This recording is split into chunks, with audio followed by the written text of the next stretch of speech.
Section 1. You will hear a young man phoning a town's youth council. First, you have some time to look at questions 1 to 5.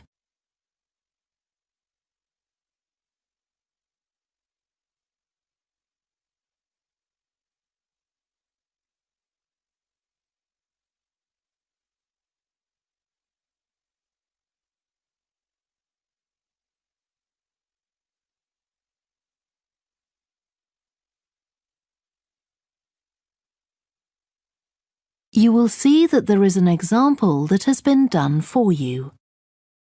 On this occasion only, the conversation relating to this will be played first. Good morning, Youth Council. Caroline speaking. Oh, hello. I'm interested in standing for election to the Youth Council, and I was told to give you a call. That's good. Could I have your name, please? Yes, it's Roger Brown. Thank you. The young man's name is Roger Brown, so Brown has been written in the space. Now we shall begin. You should answer the questions as you listen, because you will not hear the recording a second time. Listen carefully and answer questions 1 to 5. Good morning, Youth Council. Caroline speaking. Oh, hello. I'm interested in standing for election to the Youth Council, and I was told to give you a call. That's good. Could I have your name, please? Yes, it's Roger Brown. Thank you. I'm Caroline, the Youth Council Administrator. So, do you know much about what the council does, Roger? I've talked to Stephanie. I think she's the chair of the council. That's right. And she told me a lot about it. How it's a way for young people to discuss local issues, for example, and make suggestions to the town council. That's what made me interested. Fine. Well, let me take down some of your details. First of all, how old are you? You know the council is for young people aged from 13 to 18. I've just turned 18. And where do you live, Roger? Well, that's a bit complicated. At the moment, I'm looking for a flat to rent here, so I'm in a hostel from Monday to Friday. I go back to my parents' place at the weekend. OK, so where's the best place to send you some information about the council? Oh, to my parents' address, please. That's 17 Buckley Street, Buckleigh Street, Stamford, Lincolnshire, though you don't really need the county. Oh, I know Stamford. It's a lovely town. And what's the postcode? PE9 7QT. Right, thank you. So are you working here or are you a student? I started studying at the university a couple of weeks ago, and I've got a part-time job for a few hours a week. What do you do? Well, I've done several different things. I've just finished a short-term contract as a courier, and now I'm working as a waiter in one of the big hotels. Uh-huh. That can't leave you much time for studying. Oh, it's not too bad. I managed to fit it all in. What are you studying? My ambition is to go into Parliament eventually, so my major subject is politics. That's partly why I think the Youth Council is important and want to be a part of it. And I suppose you're also taking a minor subject, aren't you? I know a lot of people study economics too. I chose history. To be honest, I'm not finding it as interesting as I expected. Before you hear the rest of the phone call, you have some time to look at questions 6 to 10.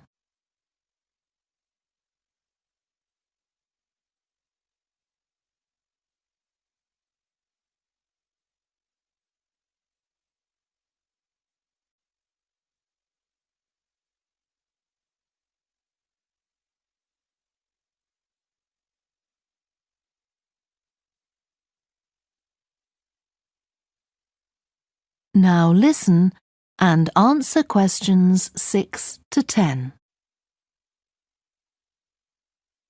OK, so with your studying and your part-time job, do you have time for any other interests or hobbies? Well, I spend quite a lot of time cycling, both around town to get to university and to work, and also long distance, from here to London, for instance. That's pretty impressive. Anything else? For relaxation, I'm also keen on the cinema. I used to go at least once a week, but I can't manage to go so often now. Right. Are you sure you'll have enough time for the Youth Council? Yes, I've worked out that I can afford to reduce my hours at work, and that will make the time. So is there any particular aspect of the Youth Council's work that appeals to you, Roger? Well, my sister is blind, so I'm particularly interested in working with disabled young people to try and improve the quality of their lives. That's great. Well, the best way to get involved is to be nominated by some people who you know. Right. Can you tell me how to set about organising that? You should talk to Jeffrey, our elections officer. I can arrange a meeting in the council office with him, if you like. Yes, please. He'll be here next Monday, if that suits you. That's the 14th, isn't it? Yes. I can manage late afternoon. Would you like to suggest a time? He generally leaves around 5:30. Well, would 4:30 be okay? My last class finishes at 4, so I'd have plenty of time to get to your office. Right, that's fine. Oh, and could I have a phone number we can contact you on? Yes, my mobile number's 07788 136 711. Thank you. Well, we'll look forward to seeing you next week. Thanks very much. Goodbye. Bye. That is the end of section 1. You now have half a minute to check your answers.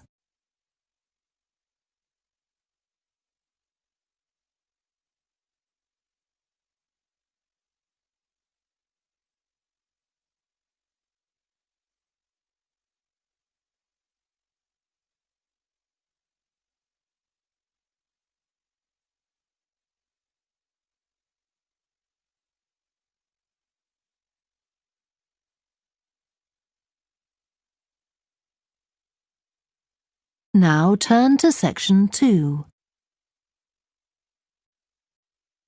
Section 2.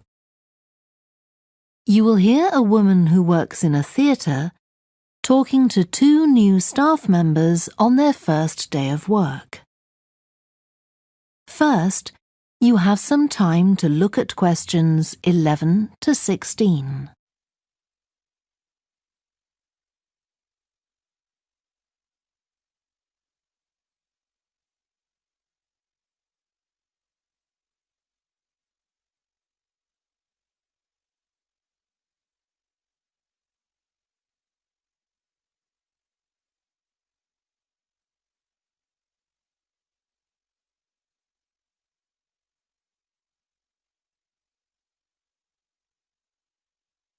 Now listen carefully and answer questions 11 to 16.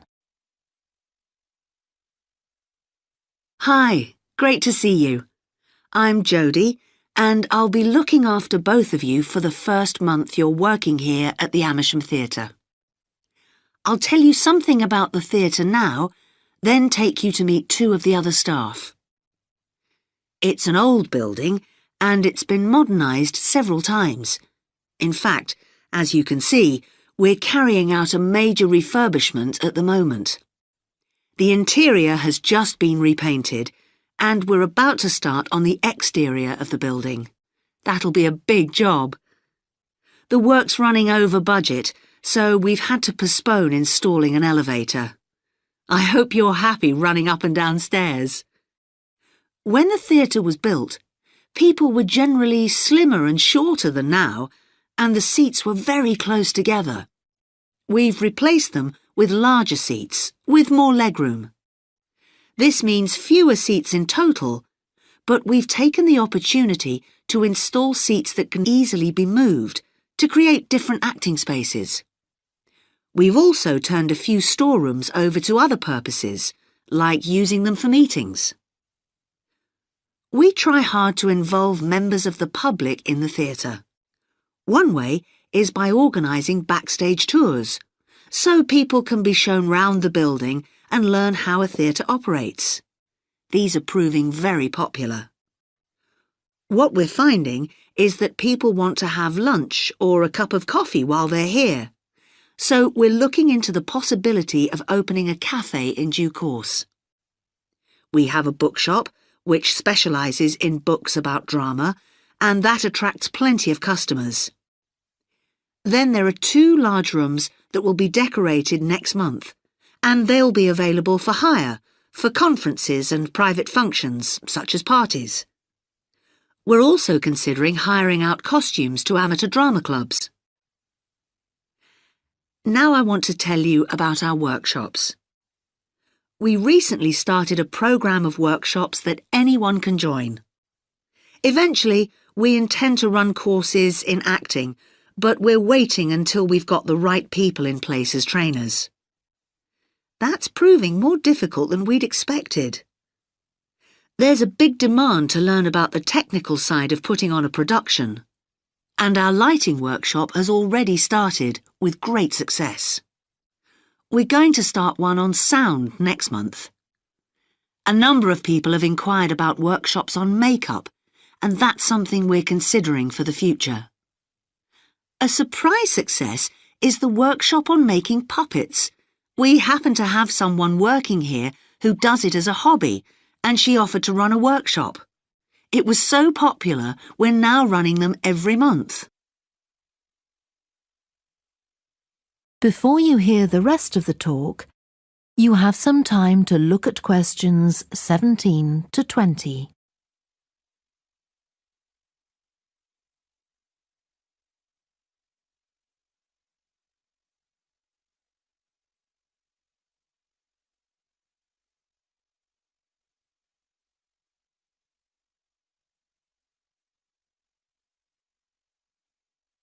Now listen and answer questions 17 to 20. Now, a word about the layout of the building. The auditorium, stage and dressing rooms for the actors are all below ground level. Here on the ground floor, we have most of the rooms that the public doesn't see. The majority are internal, so they have windows in the roof to light them. Standing here in the foyer, you're probably wondering why the box office isn't here, where the public would expect to find it. Well, you might have noticed it on your way in. Although it's part of this building, it's next door, with a separate entrance from the road. For the theatre manager's office, you go across the foyer and through the double doors. Turn right, and it's the room at the end of the corridor, with the door on the left. The lighting box is where the computerized stage lighting is operated, and it's at the back of the building. When you're through the double doors, turn left, turn right at the water cooler, and right again at the end. It's the second room along that corridor. The lighting box has a window into the auditorium, which of course is below us. The artistic director's office is through the double doors, turn right, and it's the first room you come to on the right-hand side. And finally, for the moment, the room where I'll take you next, the relaxation room. So, if you'd like to come with me. That is the end of section 2. You now have half a minute to check your answers.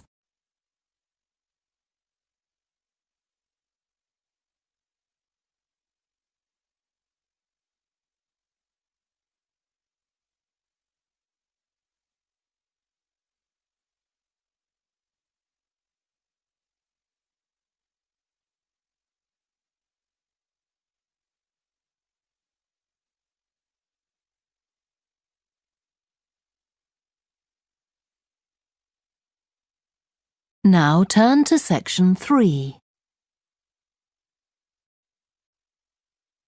Section 3. You will hear two biology students called Helen and Colin talking about the report they are writing on their recent field trip to a seaside area called Rocky Bay. First, you have some time to look at questions 21 to 26.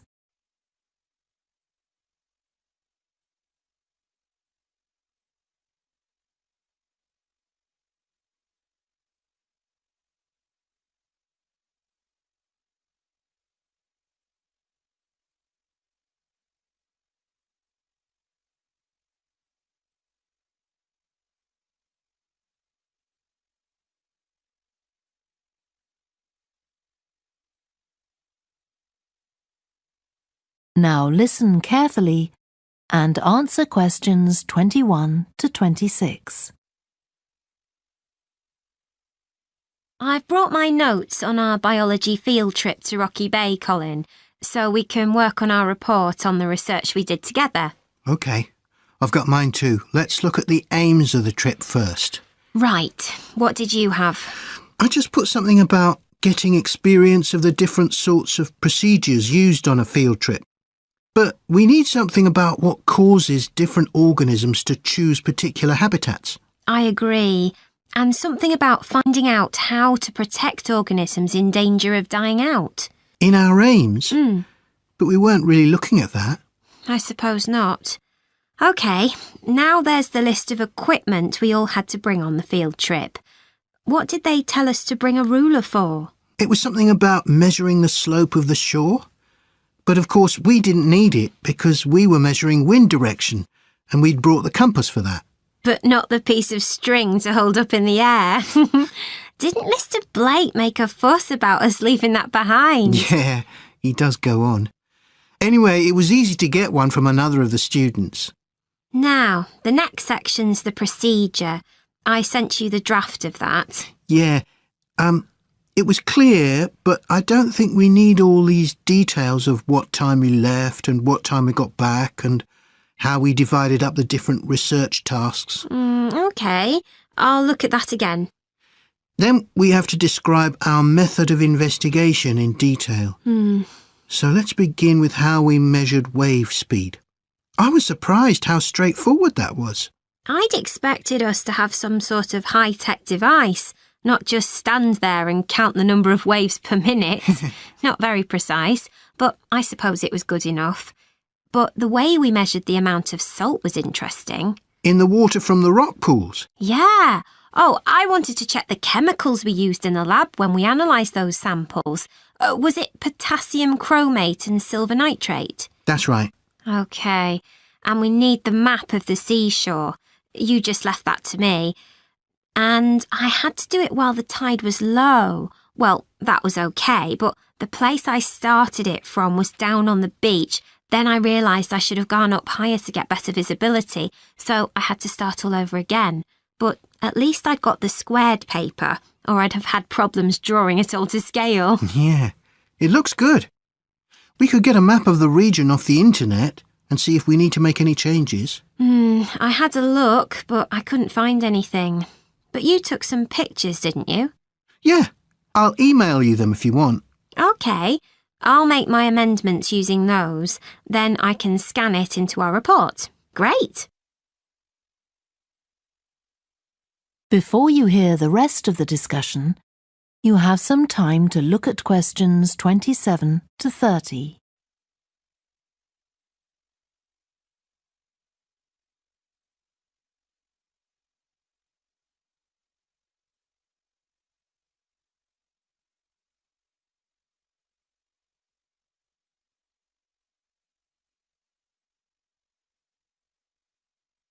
Now listen and answer questions 27 to 30.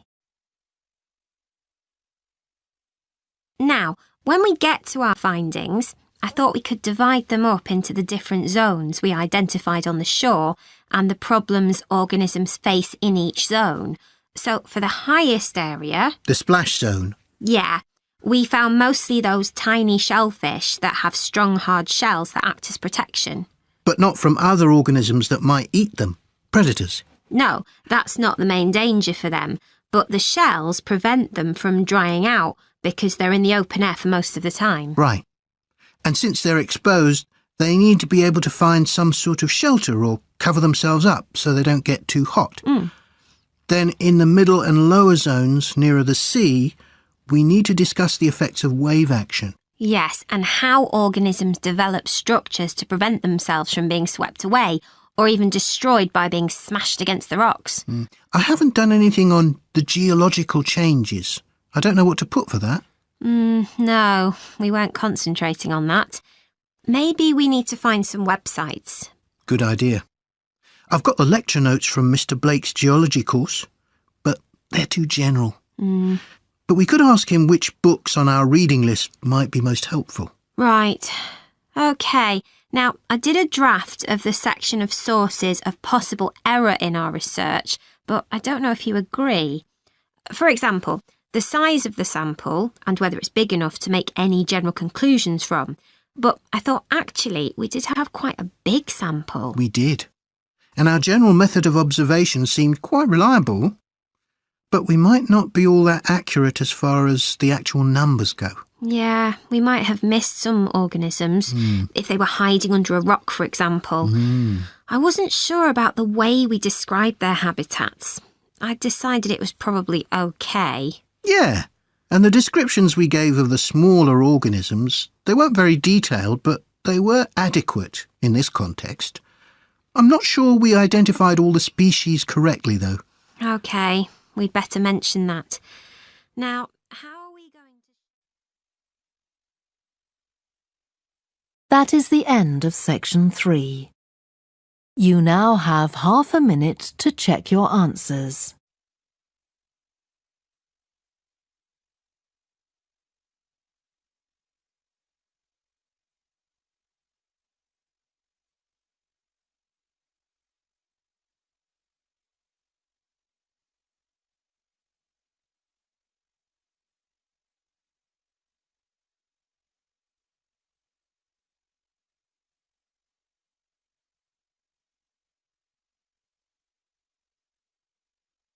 Now turn to section 4.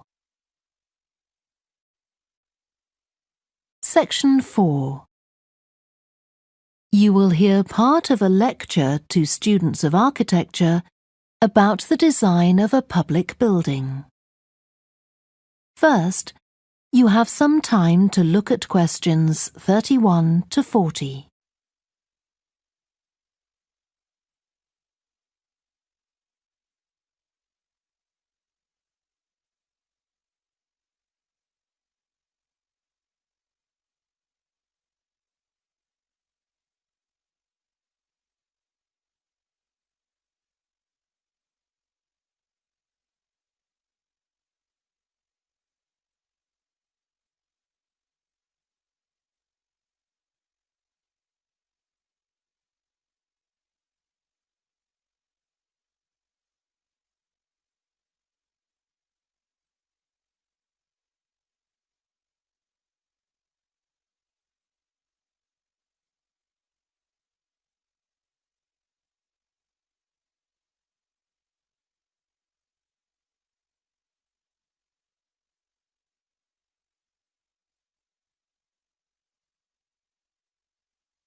Now listen carefully and answer questions 31 to 40. We've been discussing the factors the architect has to consider when designing domestic buildings. I'm going to move on now to consider the design of public buildings, and I'll illustrate this by referring to the new Taylor Concert Hall that's recently been completed here in the city. So, as with a domestic building, when designing a public building, an architect needs to consider the function of the building.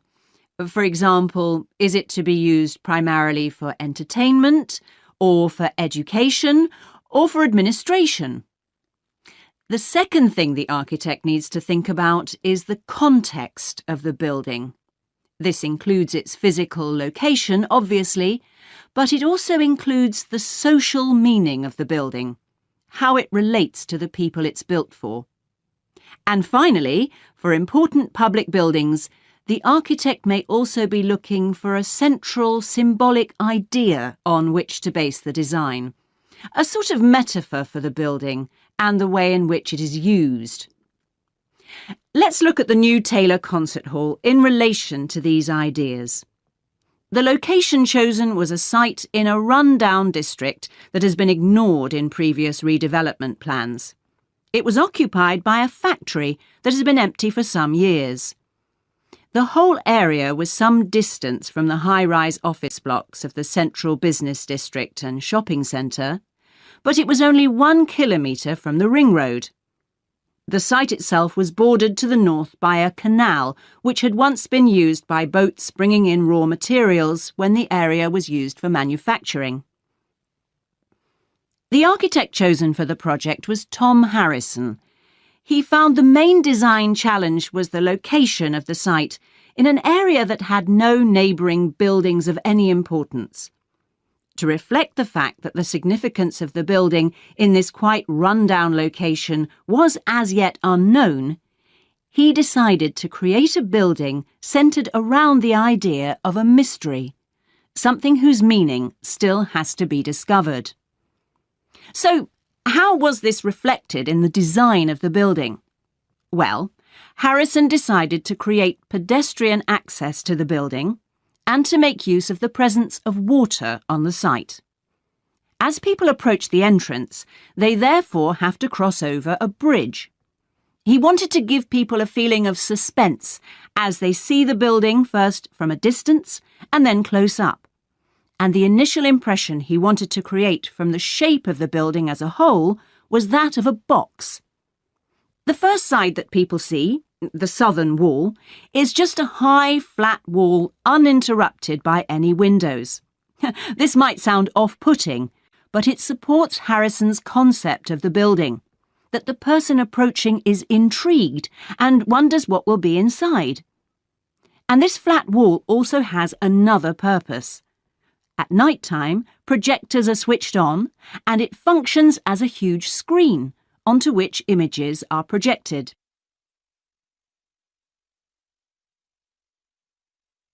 The auditorium itself seats 1,500 people. The floors supported by 10 massive pads.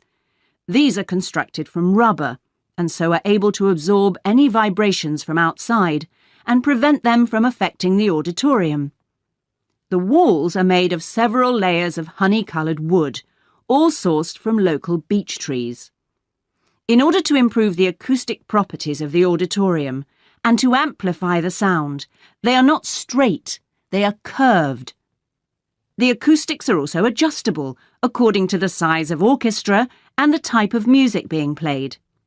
In order to achieve this, there are 9 movable panels in the ceiling above the orchestra, which are all individually motorised.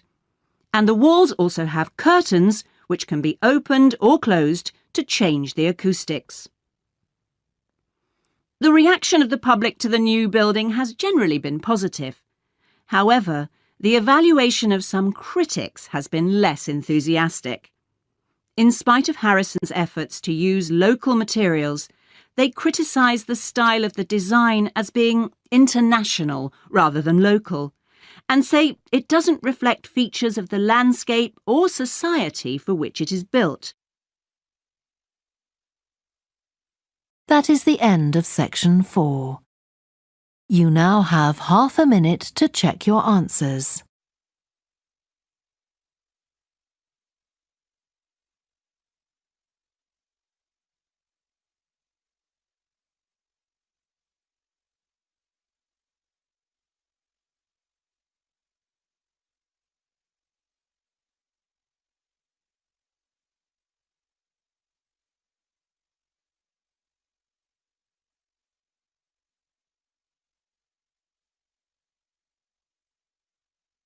That is the end of the listening test. You now have 10 minutes to transfer your answers to the answer sheet. Please stop writing and wait for your question booklet to be collected.